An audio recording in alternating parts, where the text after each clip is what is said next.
Yeah, LGD getting a free pass yesterday to make it directly into the semi-finals. Today they'll go up against EG, and I'm wondering, do you feel like it makes a difference that EG already had some stage time here compared to LGD? I definitely think it's a good thing for EG. I mean, we looked at some of the teams that won their groups, and they're teams that were forced to play in the qualifiers for Shanghai. So the teams that did the best at this tournament so far, outside of maybe EG, were teams that had played a significant number of games this patch. Teams like Secret, teams like Virtus Pro, that didn't get to play a whole lot of games this patch and have kind of like struggled to find their identity, have not done as well. So I think the fact that EG got to play a best of 3 yesterday, they did well, they have the motivation coming forward, I think that will benefit them a lot. I think the second point to add on to that is EG is not a team who has set drafts or a drafting pattern, so it's not like you can look at EG and see what exactly they're going to pick against you. I think the best of 3 for Alliance doesn't help them going into Liquid, because Liquid can kind of study those games, see what Secret did against them draft-wise, and you know what Alliance is going to pick coming at you. You know you either give them the Lone Druid or the Prophet or the Bat. You know their hero, but with EG, they play anything. There's no real like set heroes or drafts or strategies they're always going to go to. So EG don't give LGD any kind of extra information by playing that best of 3. And talking about that too, about being able to study games. Yesterday we all saw Alliance versus Team Secret, and that was a very, very back and forth matchup, very tense games. And what do you think EG and LGD, the teams that are actually not facing any of those 2 teams, what do you think they take away from that series, if anything? Apart from perhaps not taking wrong Roche fights, which was kind of the theme of that best of 3. Honestly, I think what they take out of that series is confidence, because I think both EG and LGD will be like, we're going to beat both those teams. Okay. So what we got to do is we got to win our semi-final, and then I don't know what they'll feel about Liquid, but I disagree to the extent that they're going to feel confident, because I think right now all they want to focus on is the match at hand. Like, I don't think teams are thinking like, if we win this, we win the tournament. Yeah. Okay. Just from like a pro player mentality, I feel like they don't think that way at all. They're thinking entirely about this match, then they think about the next match. Agreed. Maybe they take something like they see just how strong Lone Druid is, maybe, and maybe we finally see a Sylar Syllabear, but we'll see from there as we get started with the amazing intros to the stadium. Guys, it might not, I mean, it looks cool on stream, don't get me wrong.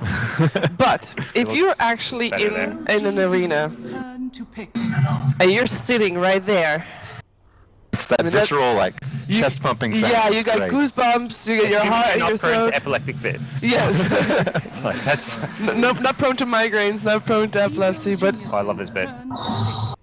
Who actually wins here, Win Range or Ancient Apparition? You don't really know, right?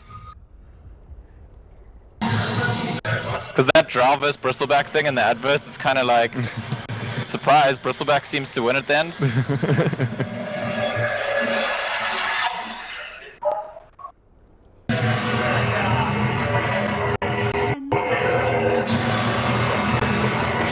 No, this is actually really cool. If you're sitting in there, it's amazing. If you have a chance to witness a Dota 2 event live, you probably should take that chance. I'm gonna say something that like Dota fans are gonna be really upset with, but I think the Counter-Strike intro is actually cooler. I think I feel like it's easier to make a Counter-Strike intro. I like the Dota one because it integrates the 2 heroes into it and the spells crossing. I think that bit, of all the intro, that's my favorite part. But the Counter-Strike one, like, if you're in the audience, you feel like you're in a Counter-Strike game. You feel like you're inside a game. It's the shots all over. The shell drop sound is really sick. The shell drop sound. And it's so quiet because everybody there is just sitting there holding their breath. You don't actually hear anything at all, apart from that shell dropping on the floor. Digital sports, digital trophy. There are also physical trophies, by the way. There's 2 of them. One for Dota, one for CSGO. We don't believe in physical trophies at the summit. We just give ribbons and checks. I don't even know why we do checks like this. I've never ever like taken it home. Have we ever gotten any like value out of having a check? You know, those things just look. Photographs. Photographs. You know, the checks create more problems than they solve. Like you've suddenly got to find a Sharpie. The last summer it was like, hey, we're gonna Sharpie. We're gonna get a Sharpie in a second. I always look around. Brian's like stressing out. I'm just like, we don't need to write a team's name on there. Like no one cares. It's just the check. But here we go. Well, as you can imagine, by the way, Stefan, which is the Russian host, is talking about what we can see today, which games. This guy's like the Russian Surrection Slacks. He's actually like crazy, super high energy, and a bit clowny. And he has done so many things. He actually comes from a like physical sports background. Was doing things in football, Okay. To on the production side of things, actually, he only grew into the front row for esports, anyways, in the past year. For example, at DAC last year, he was Ina's producer, wow. guest producer for Starladder, for like actual on-site in Shanghai.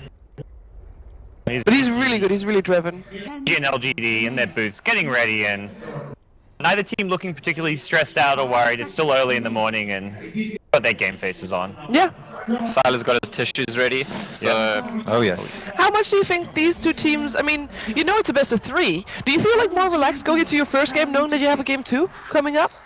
There's some aspect of knowing you have a game you can lose, but it's really tough going down in game 1 of a. Game 1 is the game you have the most thought out game plan going into as far as draft and strategy goes. So I think you are most relaxed because it's like we're going to do. These are the key things we're going to look out for. These are the heroes we want to pick up. If they pick this, we're going to counter it with this pick. Right. And then on top of that, you've even maybe planned out various smoke timings, various rotations already. Like when do you want to gate the mid lane, or do you not gate the mid lane? Do you focus on pressuring Universe in the off lane? So you've already planned out most of game 1. It's game 2 where if you lose game 2, you've got to go to your plan B, which is either something you've theory crafted less, or it's something you kind of make up on the spot. Yeah, so that's why I think LGD is probably the best game 1 team, because I think they're the team that most benefits from kind of having a firm script and a decision, whereas EG is at their best when they're adapting to teams and responding to teams. Now we know why they had their game faces on, guys. Yeah. they were like mid-draft. We're surprised as you guys at home. Perhaps you guys actually knew this was happening. We did not. We've got EG versus LGD draft on the way. And it was okay. Let's go back to the start. So LGD had first pick, EG had second pick, Radiant first pick. No surprises there. It's interesting that LGD fears Earth Spirit so much, because I think out of all Earth Spirit players so far this tournament, he's probably looked like the weakest. Fear? Yeah. Oh, I mean MMY. Oh, EG Bandit. Never mind. Okay, never mind. it's swap sides. Okay, it's EG Radiant. No, Okay. yeah. Okay, so it was really overlay. confusing. Yeah. The Okay, I got very overlays were confused there. backwards. Okay. It's EG on Radiant because first. none pick. of those bans made sense. I was about to say, now this band makes way more yeah. sense. Why would EG ban Lone Druid and Void? Like, Yeah. those are the heroes they've been picking. No. I was just looking at the first bans and thinking the same thing. There we go. That's much better. EG though first picking Witch Doctor, which is perhaps a bit of a surprise. Maybe just trying not to give anything away, but that first pick slot is very crowded. Has Sven been winning in this tournament? He has been picked. I saw Eternal Envy players and they definitely The teams lost. who've been playing had a lot of success. Like Navi, it was one of their most successful hosts for Ditras. Alliance won with it too. Yeah, Alliance. Against It was ban. It's like it was mostly a second stage ban. Like every game I think against Alliance, it was second stage ban, just because that's like the ideal hero to have loader on that can kind of create space, not need as much farm when Bulldog's playing Lone Druid. The game that I crossed was Liquid versus Secret, and Secret went Sven there, and it was a very bad game for them. Was it Envy Sven? Yeah, it was an Envy Sven, but actually, to be honest, that game got decided, I think, a lot by that like ridiculous ward. Was that the game that I was casting with you where he just kept using God Strength to farm neutrals? Yes, that was the one. Yeah. Which is kind of cool. We thought that was cool, it was but a new way to play the hero. game didn't go that well in the end. So Sven, Lena. I mean, both these LGD first 2 picks come out of nowhere. Really, we've not seen any prioritization. Dream Protector, another signature hero that they haven't picked yet this tournament. Well, PPD's happy. Oh man. So, I mean, I think the key here to look at for EG's draft so far has to be the Batrider to me. They pick it second before LGD can respond to it, then they immediately ban the Vengeful Spirit. Oracle was still in the pool though, and LGD opted not to take it. Yeah, I wonder if LGD will pick up IO here to go with the Sven, because it's not banned out yet. MMY plays a pretty good They've IO. got to be considering Oracle though. Whenever you're against Batrider, Oracle is just like the false promise instantly dispelling off Batrider Lasso is just such a huge tool to have. So yesterday Sumail played Bat, but that's Universe was Void. Void is out. Do you think this is a Universe Bat? Is it a Sumail Bat? How does Bat fare in lane against Lena, generally? It's okay. It's kind I don't think it's that bad. It's like who's going to outplay who kind of matchup. Right. I think he'll have a harder time Lena versus... favored. I mean, Lena's got really high range, so it doesn't have to go into range of the Napalm that much. You have to play very cautious once you get a few stacks up. Oh, is this the MMY roaming Sven support instead now? Oh yeah, that's actually something he's played He recently. picked it up in the Is Shanghai it a, qualifiers. maybe Lena? Maybe Yeah, Lena yeah, roaming It's for almost big certainly a Sven? maybe Lena, yes. Yeah. But this, I think this is MMY roaming support Sven here. Actually, because they did the same thing in the Shanghai qualifiers, trying to throw their enemies off balance in terms of how they were going to play, by picking Sven, making them think it was their core, and then changing their entire strategy of the draft there. Not as strong of a pivot with the gyrocopter pick in the Shanghai qualifiers. They picked a Lycan instead, and it completely changed up their entire game plan. The most interesting thing about these two drafts is that neither team is prioritizing pushing at all. Not a single pushing core has been picked up. Even in the past where teams have gone for greedier drafts, like you look at what Alliance are doing, they're running these more farm, passive lineups from time to time. They still have like a lone druid, something that can push down towers. They still put Loader on a hero, like a Juggernaut even, that can push towers. We're seeing Gyrocopter, Spectre. No heroes that actually take objective picked up by either team, which just goes completely against the meta of the tournament. Exactly, and what we said coming into the draft. But these are two teams who don't care about the meta of the tournament. Exactly. They play their own style, and they're going to react to it's one more another. about the meta of the matchup than the tournament. I mean, EG, I want to say their most valued heroes of the tournament so far were actually Venge and Enigma, and they don't, I mean, they banned the Venge themselves here. They have, I don't think, maybe they can still go for Enigma, but I feel like those are picks that are good in push and against push, and so you get them and it doesn't matter which side of the push you end up on. But in this draft, it's like, why would those heroes be important? This match is not about pushing. Wow. LGD, last ban, Night Stalker. If this is the MMY roaming Sven, I think this is a rough game for him, because I think if you go something that greedy, your early ganks have to be absolutely on point, unless otherwise you fall off really hard. There is. Never mind. Otherwise you fall off really hard, and Treant Protector, Spectre, Batrider are going to be relatively hard to gank a lineup I mean, like this. it's a support, so you don't mind if he falls off so much. You're just there for the Warcry spam as well as the reliable stun. So Fair enough. Even if you're not successful in finding kills, the support can still theoretically work okay. Right. We'll see if with this last pick if it actually is that. If it wasn't a support Sven, like what are the alternatives? It has to be support Running- Lina, Support and then Lina. Gyro. Are they running some weird dual lanes? Sven We can have offlane, seen like Gyro Universe earlier played Sven earlier offlane in in the the past, so there's some other Yeah, possibilities. we've seen but- Majaras, but I really don't think LGD would be a team that does. ROTK has been playing crazy stuff in the offlane, and he's been the one drafting, and he's been very confident in his picks. Okay, but I'm going to This is a good pick against the Spectre. Gives them a good team fight as well. And also not a hero that can just get lassoed and focused down. I think that's the really key thing about the Tidehunter pick. He's going to be a front liner, and the Batrider can't just initiate and jump on him. It's also a good hero for ROTK. It's kind of like a good first game pick for him, because ROTK, we know, can be one of the most feast or famine players in Dota. Let's give him something solid that'll just keep the game at a good tempo. It's his 5th most picked hero across all time. Yeah, he's good with In it. Dota 2. Let's put it that way. So this pretty much secures up the lanes, I mean, it could be Gyro mid with Lina support, but I think almost certainly, maybe wants to be playing Lina. Like, he's the guy you're sending mid against Sumail or Arteezy. You want him to be on the Lina. And it is a Sumail Bats again. Looks like it. Alright, last pick Prophet, going to be the Universe hero of choice, and EG add a bit of push and just annoying kind of global presence with the Prophet with the Spectre in this draft. Guys, I want to hear from you guys. Who is going to take this first game? I like the EG draft the most. I'm EG? not so sure about the support Sven coming out. It's okay. You like EG. Yes, I like EG. We're going to give it over to the cast real soon. So what do you think? I liked EG until I saw the Tide, so I think draft-wise pretty even, but I think LGD, we talked about them being a good game one team. I'll go with LGD game one. Okay. I think LGD because Lina's gonna have a great game. Okay, we're going to find out which of the two teams is going to take that first game. It is over to OD and Luminous for the first game. Indeed, thank you very much. We're getting ourselves ready to go into the first game of today, EG versus LGD. Of course, LGD straight here, top of the group, straight to the semis. EG yesterday had to go up against Vega, knocked them out 2-0. But Lumi, this is the harder matchup for EG, surely. Well, we'll talk about that later because we have Look at this. amazing. Wow! I love the way they tell you how many people are left in the queue for the toilet here. Beautiful. Time to go, and we're in. EG, LGD.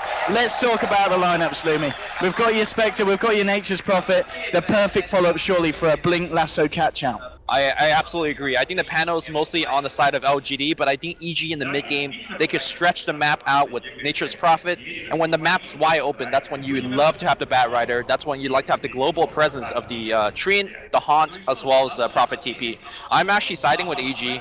Should the lane actually go even, but we'll see. It looks like LGD is threatening to invade the jungle here. Yeah, and they've got some, they really pack a punch at level 1, these guys. Yes. And let's talk about this, the MMY Sven. Sven roaming around support. The panel talked about how it potentially was a little bit too greedy of a pick, but in LGD's eyes, this could work out. I mean, how do you make this work? What do you think we'll expect to see from LGD? I don't think it will work, and I think PPD was really prepared for this roaming MMY. That's why Treant is such a good pick, right? You need to have those first and second gank work. Living armor is a plot armor for whoever you're saving. Like, that person is just not going to die. So, looking at LGD spells, the only really good way to deal with the living armor is the Sylar Rocket Barrage, but apart from that, the living armor is going to block so much damage, it's going to prevent and heal, so I think MMY needs to really pick his place to gank, and those ganks need to be successful, because like the panel was saying at core, he's a very, very greedy support. Needs level, needs farm, you know, that kind of jazz. And talking about the actual two cores, so the Gyro versus Spectre. Cylon is Gyro, one of the, his signature heroes. But at the same time, we've got Artur on the Spectre. And this is a hero that recently, a lot of people have been talking up on this patch. They've said that Spectre, this could be the next go-to hard carry. Is this as strong as people are saying it is? I think in this game it is. Yeah. I mean, if you look at Gyro, he's a hero been falling off. And for a Gyro to be successful, you need to make those roaming gank work. So same thing with that MMY Sven, which again, the Treant is very good at. Whereas if you look at Spectre, he could just farm in the lane. If the gank looks good, he'll hunt in for the KS. Mid maybe needs to be careful. I mean, 4 stacks of sticky napalm. We're seeing this matchup, the Bat versus the Lina. Is this a lane where you expect to see a clear winner? Right now, you can see Sumail is winning the lane. With that said though, Lina does have that magic wand. Lina historically is a fairly decent hero against the Bat because he could only really tower dive you if you have a ton of creeps under your tower. And Lina's one of the better heroes at shoving out the lane like he's doing so right now. With that said though, he can't feel too comfortable until he gets spooked. So you can see that Sumail is looking to play fairly aggressive. And talking about aggression, so DDC just forcing Universe back away from this off lane. Universe is having to currently deal with this tri lane, and it is a very scary tri lane. I mean, Gyro, Sven, Rubik, you get caught out as a Nature's Prophet, you're almost certainly going to die. So Universe has got to play this very safe. But then again, Universe as an off laner could be considered as just one of the smartest in the sense you very rarely see Universe feed at the start of the game. No, he plays relatively safe as he's doing so right now, and this is the power of Prophet, right? You go into jungle and you can still help out the lanes, whereas Hunter, he's in the jungle, he's actually doing absolutely nothing for the next 8 to 10 minutes, so effectively EG is playing with a +1 on the map. And at the moment it's just pretty much which carry hits the most CS at the moment between the Spectre and the Gyros. They'll both get total free reign of the lanes. At the moment 11 to 6, 9 to 6, but Artur's got these ones coming in now, so it's going to stay pretty much neck and neck. The mid lane, Lina 10 for 0, Bat 13 for 3, so somehow just slightly ahead. But I think, as we kind of expect, this is all going to start to kick off when LGD start to try and use these aggressive supports in rotations, and we'll see if EG are able to deal with it with the lineup. And as you said, the Treant armor is certainly going to be an issue for LGD when they start to look for these roaming. Yeah, it looks like both team is just kind of chilling back and farming away. You can see that the LGD support has actually warded off the camp against the Prophet up top. So Prophet is like, okay, well, I'll just go to another part of the jungle. So effectively, both of the off lanes have been relatively shut down. And Tyler just took a quicker trip home. Don't worry. All incentive. Yeah, he just picked gold. up the boots. Yeah. It's cool. And made a stack. Yeah, but the concern is you're playing Rubik as well as Sven as your two supports. Both of them wants Blink Dagger, both of them wants, effectively level 8 at least. I just don't know how they're going to get it. They don't really have a jungle to stack and pull from. I mean, right now one person's pulling the top, but apart from that, it's nothing really to write home about. Yeah, I mean, the way that this game's going, I can see it being one where we're not necessarily going to see too much aggression in the earlier stages. You do have MMY heading towards the mid lane, hanging on the high ground on his Sven. Actually going to go for a solo smoke. He's level 2, so Warcry and Stormhammer at the ready. Lina's out of mana, so... This is going to be a hard one to catch out. Again, there's also living armor that you have to account for. I don't think they get this kill in I don't think shape so or form, yeah. And the way that maybe is posturing himself, he's very aggressive all of a sudden, because for the most part he's been playing really far back. So I think Sumail is also going to be able to tell something is coming. So effectively, again, MOY just wasting his time. Haystream being picked up here by PPD, or at least securing it for Sumail, yeah. And that can get extremely dangerous for Lina, especially the one thing that we didn't talk about is that living armor allows the Bat Rider to dive without any fear under the T1 tower mid. Oh, that's a big stack too. Universe maybe needing to be careful here. He's just come back up to the lane, but MMY's around. He's going to reveal himself, so Universe obviously will stay hidden, but MMY popping out into the lane, so EMP will stay safe. Yeah, I mean, this game so far looks like the beginning of a boxing match. Two Yeah, players filling each other out. Pretty much. I gotta say, EG though is getting the early jabs in. You know, the Bad Rider's farming well. The supports on the side of LGD is not getting too much. With that said, though, they will are get this putting tower. a lot of pressure on that T1 top. They're going to get this tower, they're going to get this a little bit of a cash bonus here for the side. And Starladder still 35 for 9, 33 for 12, so as expected, both carries pretty much not missing a CS. And again, we're going to see Samel, he's on 1300 gold at the moment. We can expect a very good timing on the blink, definitely pre-10 minutes at this Yeah, rate. definitely. Yeah. Unless he just gets ganked and die twice. Bottom lane here, RT. Yeah, the bounce is here, they could try and go for this, and they are. It's half health for the moment. Artur going to start to chase the anchor smash though. It's going to obviously knock down the right clicks, and Artur realizes he can't dive for this one. But nonetheless, a lot of harassment there onto ROTK. Let's see if Sumail could actually use that haste ring. It's about to pop.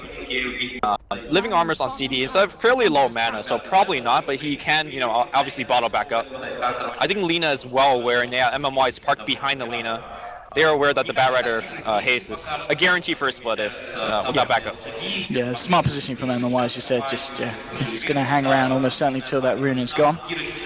And the build here from the Spectre, TZ picking up the Urna Shadows, and it was something that we don't always see Spectres do, but it's such a strong item on the hero because it allows you to obviously attend the fights with the Haunt and never have to necessarily worry about getting back to base. If you're finding yourself involved in the kills, you have that self-sustain in the lane, so you can just continue to farm. In this tournament, it seems like, hold that thought. Sumail's in the jungle. He will find RTK, here we go with the Firefly, a couple of stacks of Napalm. He'll chase this one down with a Flame Break bringing about. First blood there for Sumail. He's got the money for the blink. 5 gold off though. If he goes down, he's got to buy that blink dagger. He's got the money. He's got it. He's got to buy it though. No, he wants to kill him. He's going in on DDC. He's got 2 stacks of Napalm. One more right rid of the Flame Break. Sumail, can he chase this down? He's going to get it. Double kill. Triple. The Fairy Fire. The Horde is there. RTZ coming in to clean up the job. Will get the kill. Now they turn towards maybe. They've found 3. They might be able to find a 4. Sumail with the DD doing work. Force the Flame Break out. Is he going to catch anyone now? RTK gets the gush onto Sumail. They'll get the Light Strike. They're looking for revenge. Laguna, Living Armor won't be able to save him as the cooldown comes down as well. And Sylar will find the return kill. But, well, we said there'd be a slow start and then bam. 6 minutes in, it all kicks off. Sumail does go down, but he does so much damage to LGD, and he does get that blink dagger. Dr. House right now is putting on the 7-minute blink dagger. Yeah, and he's going to keep on going. We're going to see that smoke of the seat on Bat Rider. Keep in mind that he can make those dives because of Treant. It's funny to see that that's where it happened though, like behind a tier 2, 6 minutes so in. deep. Yeah, so deep. And it worked out here for EG, so the map now will get opened up. And if you're LGD, you know, you have very under-farm supports. How do you deal with this aggression? Well, I guess LGD will have to tell us, because it's a really, really tough game for them to play now. Absolutely. I mean, one of the upsides for LGD, the fact that Sylar was the one to get that kill onto the bat, so Jaro will be at the top of the net worth at this point of the game. 4.1k, still top of the CS. And that kind of aggression that's working out for at least a gyrocopter in that engagement is really the only way for a successful gyro to be played right now. I mean, you need to be teleporting in, you need to make sure those call down ganks are going your way. At least defensively it worked out there for them. And now LGD is farming some stacks. I was going to say one thing to note, LGD's been very good with keeping these stacks up in the jungle, so we're certainly going to see, at least at this point of the game, the farm still be very, very even. If anything, LGD might be able to pull slightly ahead with these stacks that they're creating. DDC just been given a bit of a lane here to find his level 6. Yep. And so does PPD. He's the one there as well, picking up the XP for the side of EG. Yeah, it's very, very close, even though it's the 3-1 kickoff because of the amount of farming that LGD's been doing over their side of the map, keeping themselves pretty much neck and neck with EG. Alright, smoke has been purchased on the Bat Rider, although that's something that EG has to be careful about. They have to be aware of the positioning of the TIE Hunter. You could have your early blink all you want. If you blink into a Ravage, you're just essentially feeding. So ROTK, his positioning and his awareness of the maps and the ganks that are coming his way has to be, you know, on point. And you can see RTZ now with the phase boots. He's very much ready to haunt him for a bit of action if it does kick off. And we'll see if it will, because LGD, 3 of them sticking as a group in their own jungle. They know that Bat Rider's got the blink. It has been revealed in the mid lane when he was farming, so they'll be very, very careful about being caught out now, and it is going to be hard for EG to find them. We saw them at the start, you know, Sumail getting the kills, was lucky with the runes, you know, had the haste in them, followed up by DD. Yeah, LGD right now don't want to show at least Alina until she finishes her Yule Scepter. Then at least she has a way to defend herself against the bat that's jumping in. And suddenly if you look at LG's lineup, they got the Telekinesis lift from Rubik, they got the TIE Hunter, you know, counter initiate with the Ravage, and obviously you got the Lina, and to a certain extent you got the Sven as well. So they're fairly well prepared against the Bat Rider jump in. But that's only if Bat Rider's coming with by himself. If he's coming with the whole team, then suddenly it's a different story. And it's been like 2 minutes now that DDC's been, what, free farming up top, right? Yeah, he's starting to get a bit of space there on the Rubik, so he can work towards that inevitable Blink Dagger. Smoke up from the side of LGD, making their way down bottom. You've got Fear and Sumail in the neighborhood. MMI moving forward, Fear looking to be in trouble. The Gush slows there, followed up by the Stormhammer. They get the Light Strike combination, and bam, Fear will be taken down. Smart move there from LGD to find a pick-off in a game where it's already proven to be very hard to find that kind of action so far. 10 minutes in, just 3 for 2. And that might look like, you know, an overcommitment for LGD. You just basically smoke gank a support. Essentially, they were able to get the kill without committing any big spells, and that's huge. You're still very well protected against Bat Rider. Speaking of the Bat Rider, just defending the tower a bit. And they really want to knock down these T1 towers. So I say both teams are executing the game plans very well, and that Lina Yules is online, so she could also be suddenly a big threat by herself. And obviously from previous games we know that maybe on his Lina he can barrel out of control. And so far he's been involved in both of the kills for the side of LGD. EG needs to be careful. You've got drums now done on Arteezy. This has been the popular build for Spectre, at least in this tournament, both Urn and drums. Normally that's kind of an overkill, but I feel like games have been really decided in the first 15 to 25 minutes, and having your Spectre be able to participate in the fight and just come in and drums your whole team is a pretty big deal in fights. And it's been working out for the Spectre players. And of course we're seeing RTK on his Tidehunter. He's going to be going for the mech first. I mean, it seems like an age since I've seen a Tidehunter rush a Blink Dagger. Is that just a thing of the past now? Is it more important to have the mech on that offlaner? Hold that thought, because here comes the fight. Oh, you're set up, and Sumail in a lot of trouble. There will be a Haunted, but he gets nuked down there by Lina with the Laguna Blade. There, will throw out the cast. Dagger from Arteezy, EG. They're going to eye this up, see if they can get themselves back in. Looks like they're just going to keep themselves out. PPD coming in to scout it out there with the Nature's guys as LGD do split, but again they get themselves another kill. But yeah, so the mech on Tidehunter. Right, so if you looked at how that fight progressed, right, you saw how LGD's heroes just drop, you know, a bit of HP on every one of them, and that's where really the mech helps out. With that said though, I think the Blink Dagger would be really good against the Bat Rider. You see the Bat blink in against one of your guys, you blink forward and you ravage the Bat +1. And I think ROTK is looking to group up and push with this team. That's a brave man teleporting in. They might fight here. They do have an Overgrowth, and here we go, dropping the death for the Overgrowth to follow up Sylar. Getting pulled, they'll be caught on the Ravage. Looking to cancel it, but it doesn't quite catch the Witch Doctor. They'll lose the Rubik, and now Arteezy, he's got a double damage. They're chasing down RTK. They're going to get themselves the second kill. Can they get more? The Sprout from Universe catching out Sylar. The jump forward for Sumail. They've also caught maybe. That's the third one down, and they're going to look to take a fourth, maybe to fall as well. And EG with a perfect collaboration of skill there to catch out LGD.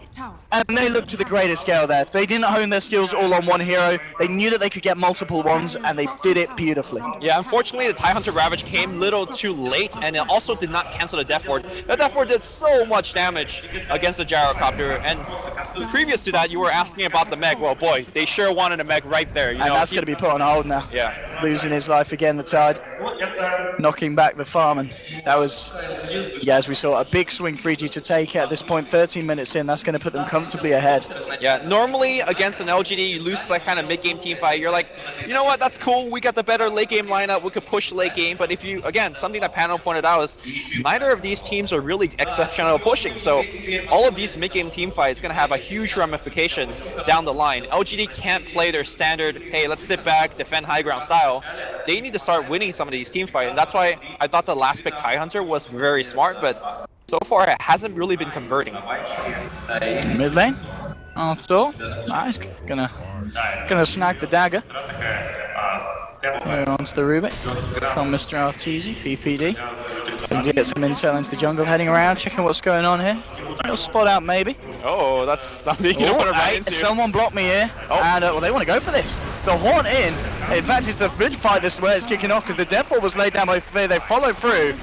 Universe thinking about TPing in to help try and capitalize on going for maybe, but bottle charge is enough to keep the Lina safe and sound. But that Titan to pick off again, slowing down his farm. We'll see maybe get the large trade. They do have the vision here. They drop the sentry and they drop PPD. EG now looking to get themselves back out. And that'll be out. Just the 1-for-1 trade there. I would say that the most crucial player right now for LGD is actually the TIE Hunter. And as strange as it is to see how TIE Hunter's been feeding so much, well, because he's normally very tanky, but he's been dying. And that mech is going to be delayed, the Blink Dagger downline is going to be delayed. And they need both of those items if they want to start winning these team fights.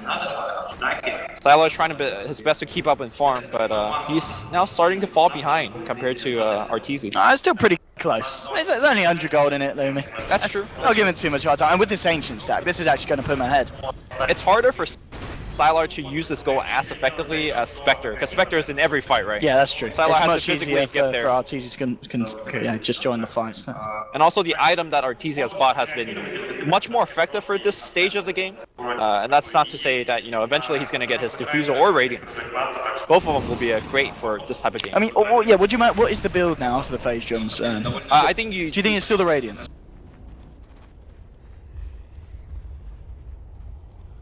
Radiant's middle tower is under attack.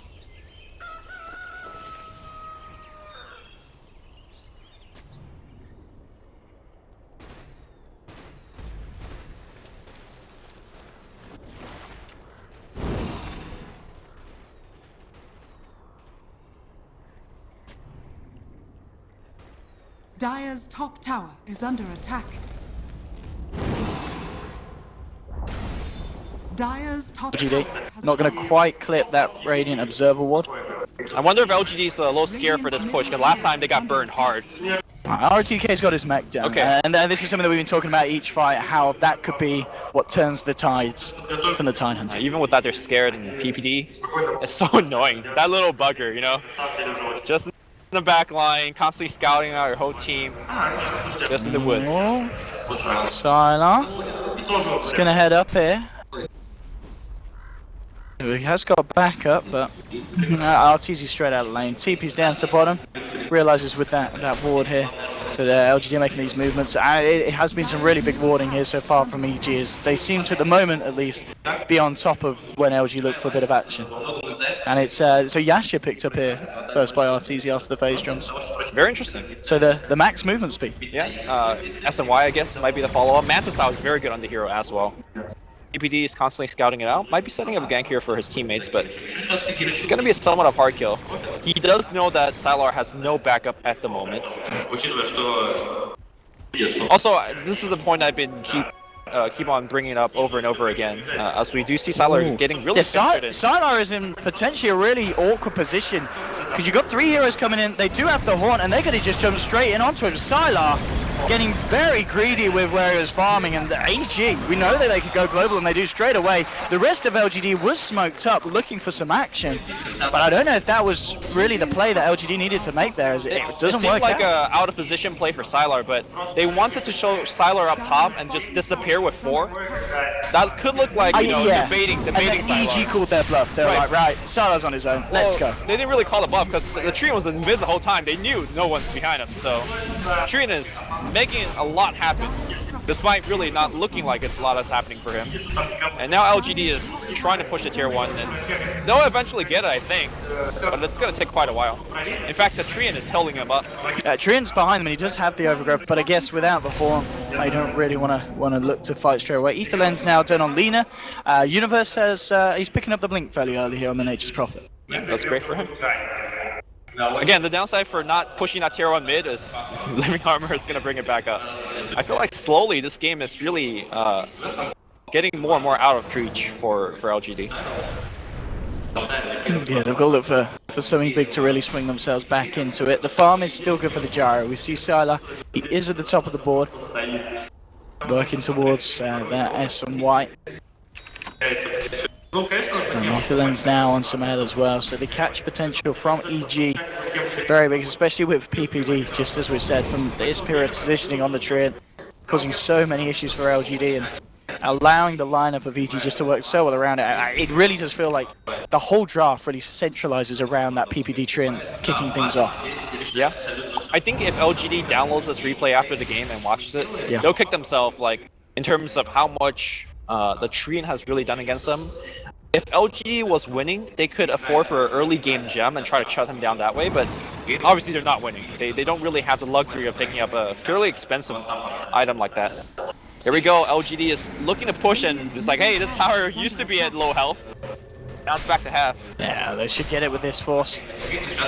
Force push it down the mid. Living Armor comes out. Throw out the Flame Break. The cast will bounce between the two. They'll jump in for the Yules there to hold the ban in place. The Ravage comes through as well. Samael in a bit of trouble. The cooldown, but put up from the sideline. Fear with a Death Ward parallel onto RTK. RTK will fall. It's a 1-for-1 at the moment. And now the damage on MY. He's got to run. RTG looking for the cleanup here. Can they follow through for more? There'll be the telekinesis onto Universe, bringing him into the Laguna Blade. That's the second one down, but RTG still cleaning up. The cast, the bounces. Sylar will go down. Double kill for Fear. This man on his Witch Doctor. Huge step forward into huge bounces here. They'll continue to chase. The movement speed from Artur. He's looking for the two of them. There will be a Yule Scepter holding him back. Can they still chase this one down? Okay. The stolen cast, but RTZ still wanting to go for this. The bounces onto him. Now he's looking for the Rubik. Can't get the Lina. Wants to try and find DDC and he'll throw out the dagger. That should be enough to get it. With the Leech Seed as well, they'll find themselves a 4. And EG taking the trade, 4 for 2 there. And again, Fear's positioning with these Death Wards has been absolutely brutal against LGD. I mean, granted, LGD like just banged themselves against that mid-tier 1.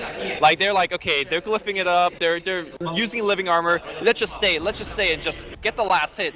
They did get the tower, but that's only put themselves in a position without creeps, and that bounce, the cast was so amazing. With that said though, we did see Rubik stealing it and using it back against EG with Ray effects. And speaking of MY steals, he's got living armor a couple times this game, he's got cast, and if he gets a big ultimate like the Overgrowth being the biggest one, or the Death Ward, you could get some pretty good team fights going for you as well. But so far he hasn't had the luck of stealing it. And PPD's got the mech for the side of EG now, ready for the next fight. And yeah, another really painful fight for LGD, and it was very close to being a team wipe. As you said, pretty much just that stolen cast there being the thing to stop Arteezy from being able to pursue down maybe on his Lina. 13-6, and kind of Fear having a similar bit of a journey as PPD did yesterday on his Witch Doctor, where we're seeing these fights, and 22 minutes in, Fear's more than halfway towards his Aghanim Scepter. Fear is, or no, sorry, not Fear. PPD and he knows they know. He's like, I'm out. I'm not messing around, and LGD had the full 5 moving in towards him. That's a slight mistake by RTK because, obviously he had no way to cancel that. Yeah, Sven was nearby but couldn't quite get in range. And PPD actually very smartly TP'd just outside the range of Sentry Ward, so even if Sven had got up there, he would have still been okay. Again, both teams farming away. And this is where you really ask yourself, who's got the better late game, right? We're kind of gearing up. And I like to start by looking at the supports. You know, on one side, you got a Death Ward that's been honing everybody. He's working towards his Aghanims, I imagine. So. He's super close. As I said, he's pretty much more than halfway. So the damage is going to even ramp up more and more. And then I've been, you know, just raving about this Treant already throughout the game. So he's been doing amazingly. And the thing is as well, you look at the Witch Doctor, in theory, LGD, they've got a lot of ways to stop it. It just seems his to be positioning has been amazing. He just waits for the skills to come out, and then he knows the opening there. He's also been using it from Fog, so that makes it very difficult for DD to steal it.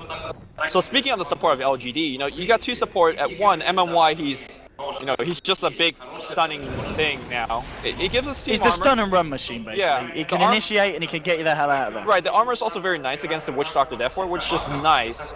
And DDC's on his Rubik is, you know, if he gets the steal. It's like the X factor, right? Like if you get the big steal, if you get the amazing plays, then sure, that's great, but you can't count on it every fight. RTK has now got that blink on top of the mechanism, so we can maybe see LGD find a bit of a better jump in, because all these last fights, you know, it has been EG just catching LGD out in awkward positions. As LGD maybe hang around a little bit too long on a push. Right. So maybe this blink dagger could be the turning point. Maybe. He has got that point booster and 2k on top, so he himself is very close to the Aghanims on the Lina. Alright, the smoke gank into your own jungle. Or the roam into the jungle. You're gonna find PPD, he moves away, and he's like, whew, just in my little trees, I'm good, I'm good. And look at how much economic damage it's actually doing, right? Just all these sentries being forced out.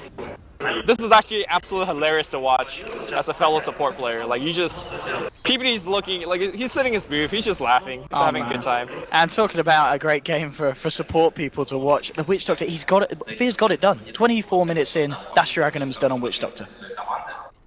Yeah. And we've already seen how much that can do. That in itself is an absolute nightmare for LGD to be dealing with in these team fights.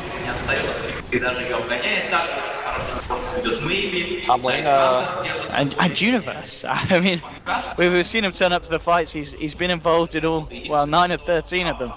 And he himself, he's nearly got that axe. And when you've got that axe constantly pressuring out all the lanes, I mean, we're seeing at the moment LGD, they've got 3 down bottom there. They can't really go out on their own, so it's going to be very hard for them to deal with the pressure of 3 lanes at the same time. Yes. Without having the worry of EG catching one of you out. So yeah, let's not forget about the Batrider, right? We haven't seen him on camera for a while. I imagine he's farming up a storm. Yeah, he's got the forest, he's got and the... 2 counts on. Yeah, so I imagine Breach of Travel is following up next. Yeah, bots or... I mean, yeah, I guess you get the BKB after the bots this game, or is... Yeah, I think bots BKB could be nice. Bots is good because you have Prophet to add to the global, you have the Spectre Haunt to even add on top of that, so... And again, PPD's warding. They see exactly this coming in, they'll actually just pop the Haunt straight away. I don't know if they're going to do anything off the back of it, but a bit of a kind of, we know you're there, LGD. It looked like very trigger happy from RTZ, but they saw RTK leading the charge, so I think he wanted to cancel the Blink Dagger from RTK to prevent him from, you know, jump Ravage. It's a bit of a cooldown for the Spectre, but the way that EG has been playing, they've been farming better. So they're just using the map, and you see that goal lead is going their way. Yeah, I guess at this point they know that it's unlikely for LGD maybe to try and look for a fight, if anything, find a successful one, because we're 26 minutes in. They've only got themselves 6 kills, so it's been a fairly slow game for LGD. Sylar, it is worth mentioning though, he is still top of the net worth. Yes. He's got 2.6k gold. BKB's done level 16.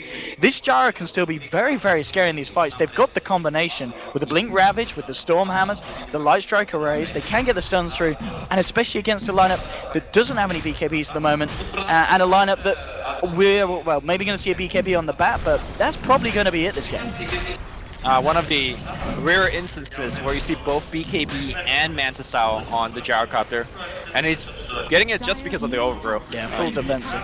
You need a couple ways to get rid of it and start attacking. Right now, LGD is just, well, again, banging their head up against the objective. They do know, obviously, that this is going on EG. They've sent the Treants in, but it looks like they are going to have to let this go, so LGD will get away with it, and they'll get themselves the Aegis there, pop it onto the Gyro. And yeah, I guess that was one of the things, as Pim just pointed out. The fact that Spectre didn't have that Haunt available meant that it would have been very, very hard for EG to contest. So a nice opening there for LGD. I wonder if this would be a decent game for the Aghanims for Batrider. It's definitely one of the least purchased items for him. It's because we've seen games as well where there's been very farm bats like Misery Bat, I remember, and he gets Ags Refresher Octarine, and sorry, no, doesn't get Ags, he just gets Refresher Octarine instead of the Aghanims. I mean, combined with Aether Lens, it really increased your range of finding. Catch. Yeah. You never really count on double catching. It's just one of those like nice things that you could get. But given how LGD is generally very clustered up as they're team fighting, especially dealing with the Haunt, you might actually find yourself finding a 2-man lasso fairly often. And let's not forget that it does increase your damage by a tiny bit. But again, you don't really buy the item just for that. Oh, DDC looking. He is on it, and the Haunt. Oh, overgrowth to cancel the TP. It comes out a little bit slow, but just in time. And no spell to be stolen because he's still invis. Yeah, and they can't. No mana for Haunt. Yeah, as Spectre is out. In fact, he'll dagger through the trees and start juking. There's a Radiance finish on Mr. Arteezy. Yeah, a Radiant Spectre, Aghanim's Nature's Prophet. We do have a hood now on ROTK, but we yet to see him really do anything big with the Blink Ravage. They just haven't found the opportunity to make a jump onto EG. Yep, and this is one of their last few opportunities, as Pimbumago is showing us that Smoke is on cooldown for a long time. This one has to work, or... PPD's just going to dispel it. He's sitting there with the Nature's Guys, and this tree is so annoying for them. They'll jump in onto Artur. They're looking for the soda. He has got the horn. Can he get himself out? No, the change doesn't there. The living oh, no, he still goes down. They will lose 2 though, and now EG. They're looking for more. They're jumping onto maybe getting himself outside with the wraparound, getting the cooldown onto Universe. We're going to see the rest of them go through. Again, the Sprout from Universe does catch out Sylar. The Batrider Lasso to follow up. He'll pop the BKB. Will look for the TP out. He will escape. So a 2-for-1 trade. I think at this point, LGD, a support and an offlaner for RTZ, they'll take that trade. They'll take that trade, and again, we do see Living Armor and of course the Death Ward doing so much. The Living Armor allowing the Death Ward to get that 1-2 kill. And I do want to say MMY Sven, you could almost count him to be not really a hero, so it's like, okay, we traded a tie for a Spectre, and you'll take that trade any day. Absolutely, getting RTZ, that is the big kill here for LGD. I'm sorry, I have the utmost respect for MMY, but the position that he's in this game is just not the greatest. And the fact that LGD, they've just been so on top of this stacking game. If there was a reward for getting the stacks done, LGD will win it every time this map. I mean, there's so much efficiency from the guys. Oh, well, there's a TP in from Prophet. He says, right, I'll nick that ancient, I'll take that ancient, I'll take that one. Here we go, this is Cliff jungling, this is how it should be done. Yeah, this and is how it should be look done. At this, man! Hey, easy goal, cheers, cheers, Sylar. The question is, when will LGD actually pick up a gem? Yeah. I'm just... They got dust, they got sentries. Nobody's rich enough to really just like pull one out of their pocket, though. That's the problem. Oh, Hans coming up. Who are we looking for? Looking for DDC top. Universe coming in as well. They've got the Sprout, maybe. It's there though to defend the Rubik, but yeah, these illusions just sitting there. They'll just take the kill. The illusion's too strong with that Radiance burn. And look at how low risk that was, right? You Hond in, you pop a couple of Manta Illusion. Oh. Prophet pops in with the ult. Sylar's a little bit low here, and he's looking to fight. There'll be the Laguna straight up to Universe. Living Armor won't be able to save him. Oh, no, it won't. They will get themselves the kill. RTZ coming in. And oh, the cast, the Death Ward! It's the Aghanim Death Ward ripping through them! That's going to be 2 of them down. They'll lose, maybe they'll lose the Aegis on Gyrocopter. MMY runs in, gets the Sinnoh to fear. RTK and Sylar back up. Maybe they can try and turn this LGD. MMY is getting lead seated up. PPD coming around for the back. RTZ looking to get back in. Samael jumps forward. Lasso onto MMY. Could he get himself anything more here? They're still chasing down the side of LGD. Sylar RT get a K being forced back to base. Oh, that actually bounced him out here. He'll get himself out of the Sprout. They got Ravage. Yeah, they need to be careful here, EG. They don't want to overstep the mark. LGD ready to fight back, moving in with a force. Ravage, 1-3. Rocket Barrage onto Samael. He's got the BKB. And again, the cars bouncing between the 2 of them. And EG say, you want to fight? We'll take it. RTZ moving on to Sylar. Sylar's going to fall. RTK as well. He's going to be in trouble. Samael diving deep with the Living Armor, with the BKB, getting the napalms down. The Sprout is there. He burns down the trees, but he burns down the fish as well. 21-8. EG again, forcing all of LGD to the sidelines. Yeah, LGD making a ton of mistakes in these team fights. For example, in that engagement, Tidehunter did not have to re-engage, right? In fact, they were fighting essentially 3 versus 5, especially with the Prophet buyback. So it's surprised to see LGD take these kind of mistakes in late game team fights, because generally that's where they're really good at. But right now, LGD with all the momentum, sorry, EG with all the momentum, and they're threatening to start doing some high ground damage. Oh, wow! Oh, look at that! Hate the lens. Clipping maybe over into the fight. And goodbye, Lina. Lina now down for 70. He does have buyback available, but this could be the top racks in trouble here for the side of LGD. He'll need a buyback if he wants to. Yeah, and with no gyro for 20 seconds, I don't know if he will. I think they'll just have to admit that this racks is gone and just have to let these ones go. I think the mid-Rex is also going. I feel like EG has the momentum. They're going to have the gyro back, and as I say, if they do want to buy back here on the Lina Witch, they might do if they can get initiation, but they don't have that Ravage. Yeah, they don't. And of course, Trian's ultimate is much on lower cooldowns. He's got the Overgrowth, he's got the Greaves as well, keeping everybody relatively high health. RTK just tanky in the front line. And we are approaching the territory where Spectre becomes again, the cast, the Death forward from Fear from the low ground. ROTK pops the Meg, but Sumail's just moving in. There will be the Laguna to kill down the back, but they've already lost 3 again on LGD. There'll be a buyback from the Lina, but RTZ sending the illusions in, forcing maybe back to base. Again, these trades, EG. And it's GG. Game 1 goes to the Americans, EG. Just what a performance. I mean, there's so many people. I think everyone on the side of EG, we said it yesterday, they've really turned up for this playoffs portion, and it looks like it's no different today. The team as a whole, just individually, and the synergy, it was just almost perfect. Yeah, LGD had a draft where they had to out-execute, outplay EG. With the roaming Sven, the gyrocopter, all his gangs had to work, and Starladder played an amazing game. The Sven, to me, just fell flat. Yeah, it was, I mean, people said that in the draft as well. It was always seemed to be a very greedy risky, choice.